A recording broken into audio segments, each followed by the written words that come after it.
be in class and I'll hear girls talk about, I'll ask them, what do you want to be when you grow up? And many of my students say, I want to be a princess. And one of the quotes in my book is from the movie Princess Diaries. And Julie Andrews says, being a princess is hard work. What are you talking about? It's not easy. It's a full-time job. And it's very interesting to me just growing up.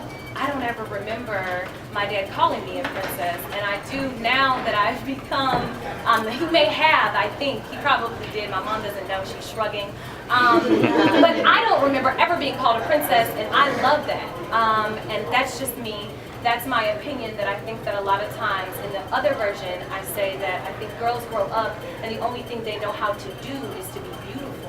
And being beautiful is a lot of work, and I think that they think it's easy to be that, and that they can get around life just relying on someone, and it doesn't work that way. And so when I speak that poem, especially in front of mixed diversities and mixed ages, they always ask me, and it's so weird to me, they run up to me and say, can you give my daughter that piece, because I think that that'll really help her see that these Disney princesses is not something that you want to aspire to. And I tell her it's okay to aspire to want to be someone that is seen and beautiful in charge, but why not make that you? Why do you have to aspire to be something that you're someone to be? So that's what that piece is about. My next poem in the book is actually an ode to Tyler Perry.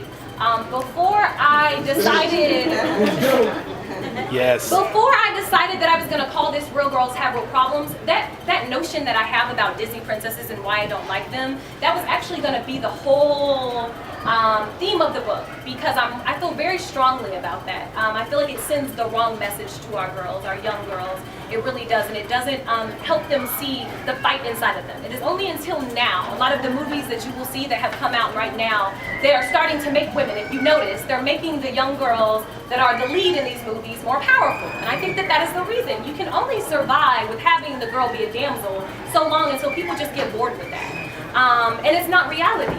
And so my whole book was going to be about princesses. And I was going to put this poem in there because I feel very strongly about Tyler Perry. And if you know anything about me, you'll know that I despise the way that he portrays black women. I hate it, and I hate it because we are always seen as a damsel, to me, in a metaphoric sense, a princess that needs the blue-collar knight to save us. You watch the movies, you'll see what I'm talking about. So you have the lead woman who goes through all these issues, gets drug out of her house, and then da-da-da-da, the blue-collar knight comes and he sweeps her off her feet and saves her. And I think that that literally is the stencil that he has used to create his fame in these movies. I mean, if you look at all of them, if you really take the time to really sit down and really look at a lot of them, I don't see the strength and the power in the women. And that's what I would like to see. And so that's why, among other reasons, why I particularly don't like his depiction of black women, and I'm going to explain to you why.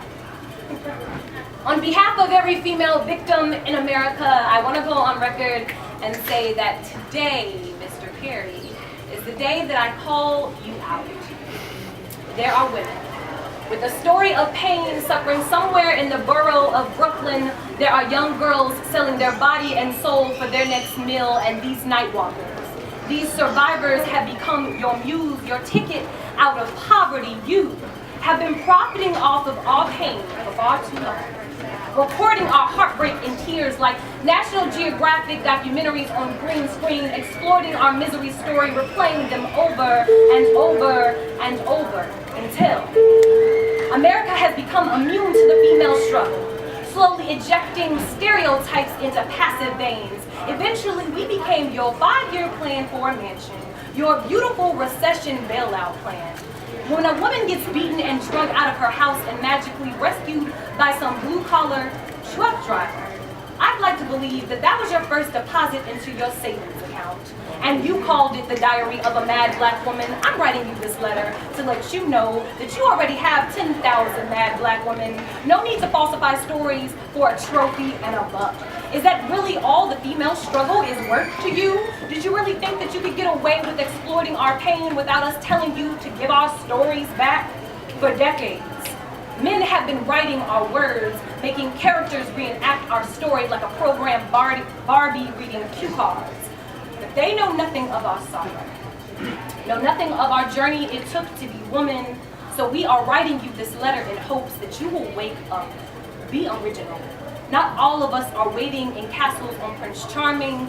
Don't all need a blue-collar knight every time we are in trouble. For some of us, life curved our fingers around pencil-led struggles and spelled out survival. We are crying out in need of another light shed on us besides fragile. We are waiting for our voices to be heard in another pitch than stereotype loud. We are much more than the two extremes of flower or stone boulder, broken shards of glass or brick wall. We have dimensions. We split into layers that have yet been tapped into. We have done so much more than you give us credit for. Maybe this letter will inspire you to paint the real, multifaceted, complex women that we are and realize that us Black women don't want to be written as damsels in distress anymore. Thank you.